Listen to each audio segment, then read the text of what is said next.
Gacha games are predatory because of gambling. Yes, but that's not all of it. Hold up, let's sit down and talk for a minute.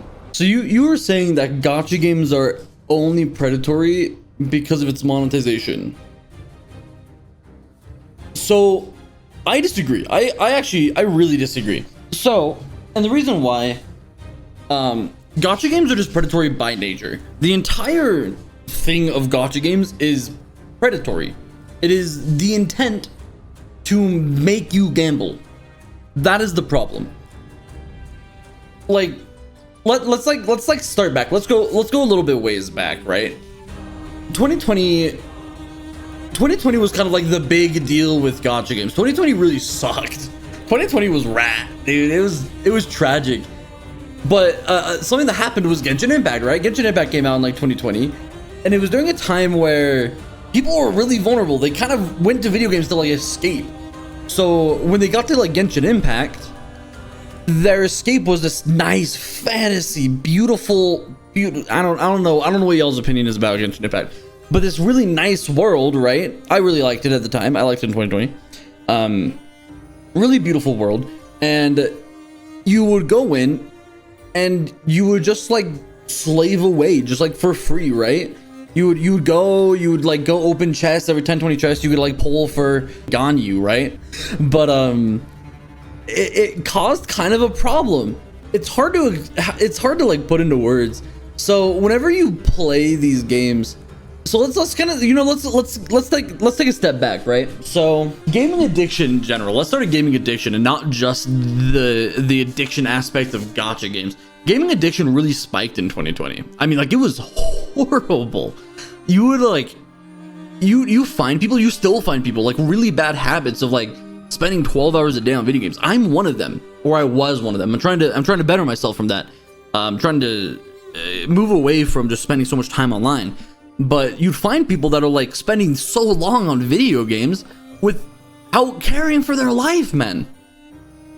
So now you throw like games in like Genshin Impact. You would end up playing Genshin Impact for like 12 hours a day because there was nothing better to do. It was a nice getaway world. There was a lot of content. It was so much content, man. So when we really think about it, whenever you have a lot of content to do and all of it ties to gambling, every chest you open, every quest you do, all gives you this reward to go and gamble with, it becomes an issue. You get sucked into this like void of hell. That didn't make sense, but you know what I mean, right? You get the drift, right? Like, it forces this correlation of exploration, chest opening, something that we've done in video games for I was gonna say hundreds of years, but video games haven't been out that long, for so many years, and it forces this correlation to gambling, to this small dopamine drip, and it's dog shit. So it's like, people are like, oh, the only predatory thing about gacha games are the monetization and the gambling, but no, it's the entire content. Everything it does is to get you to gamble, to make you go. I can't find a proper word, but like, if you like sat down and really thought about it for like more than 5 minutes, everything about it is bad.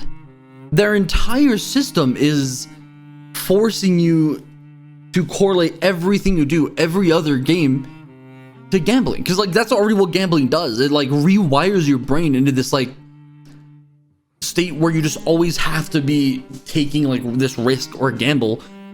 And gacha games just force other games, like force you to play other games and remember that game. And like, it's really bad for your health. Now am I gonna advocate to play fucking gacha games? Hell yeah, brother. It's fun as but like, you have to be really careful. Like, something you always have to remember, right? And this is something that's kind of like helped me break out of playing these gacha games so religiously, is you don't need to play games every day. So who was it that said it? It was Yoshi P, Final Fantasy 14. They openly expressed, they're like, hey guys, our game is not designed to be like a main game. It's designed to be a game that you play like on the side or come back to. You're not expected to play these games for tens of hours a days. You're just not. You're just not. Like, that's not what gaming is designed to be. It's not what it's meant to be. It's meant to be something like watching like a football game, like 3 hours. Like at the end of the day, you come home from work, you just lay down on the couch, you're like, hell yeah, brother. Let's play down and play some Helldivers. Hell yeah. But it's like people are becoming these like religious zealots to these games that mean absolutely nothing for life or society. Like what is polling for like Carlotta and fucking dreaming of her sitting on your face gonna accomplish for a real life view? Is gonna like help you make you feel better for like 20 minutes until you fucking jerk off, have post-nut clarity, and regret your life decisions? I mean, maybe. Like, bro, it's a you guys need to like sit down and just, there needs to be a realization period of just like, they're fun, I guess. Like the exploration of these games are awesome. Not for Genshin Impact anymore. That game's dog shit. Dude, if you're trying to explore Genshin Impact these days, you better have fucking like every 5-star under the sun. It's awful. Wu was great. HSR, I guess, whatever you'd call exploration in that game, I kind of enjoyed it. The power creep got insane as yeah, I mean, you just need to remember, man, you like, there's no like obligation to have like these like fantastic teams. There's no obligation to prove to anyone that you can spend $500 on a fucking character in Genshin Impact or Wuthering Waves, whatever these big games you play. Go outside, go play like lacrosse or football or some shit. I don't fucking know. Make sure you just don't like spend like hours a day on these games. It's bad for you. Go make friends. That's better for you. Dude, the recent WUWA controversy, man, the whole like anniversary awards. Hey, people are like, we need to get more posts. Why are we defending Big Corpo? Like, why are people expecting shit anyways? What the fuck are we on? It's like, well, you guys have nothing better to do than like either do nothing but criticize Big Corpo, which I mean, cool, good on you, I guess, or sit there and be like, guys, stop criticizing them. You're having a bad day. They're gonna shut the fuck up, guys. Holy dude, you guys are like, y'all are fucking degenerate as fuck. Go outside, go like talk about it with a friend, get another point of view before you sit there and be like, guys, if I don't get my free 5-star, my 6 constellation 5-star character, I'm gonna find you. They'll give me an aneurysm. I hate all of you. On a serious note though, like, I don't know, gacha games are, I think they're actually just like a plague, but I don't think it's just gacha games exclusively, if you catch what I mean here. I think all live service games are kind of guilty of this content manipulation. That doesn't make sense, but I think once I explain myself, you guys will understand. So because of content, specifically live service games, this is going to be about live service games mostly. Live service games all have this this wall that you eventually hit in these games, and it's you run out of content to do. So like for example here, like I've 100%ed all the areas.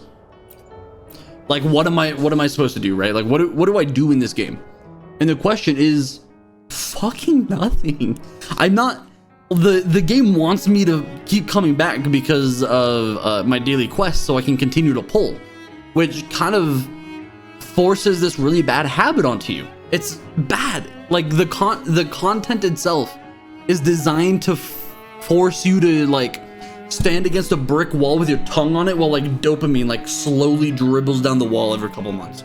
And it's bad mentally. It's horrible mentally. Like we need to like we gotta not let them keep doing this to us. We really can't. And it's again, it's not just gacha games. Like if we look at games like Warframe I think does better just because there's so much to do in Warframe. But like once you're out of things to do on Warframe, what are you supposed to do? Fortunately, there's no like daily quests and stuff to force you to keep logging in, but you still have to just kind of like wait for these new content for this game that you're already addicted to, right? It's kind of gross. It's something that I wish would people would stray away from, or companies would stray away from, but they're not because they're greedy.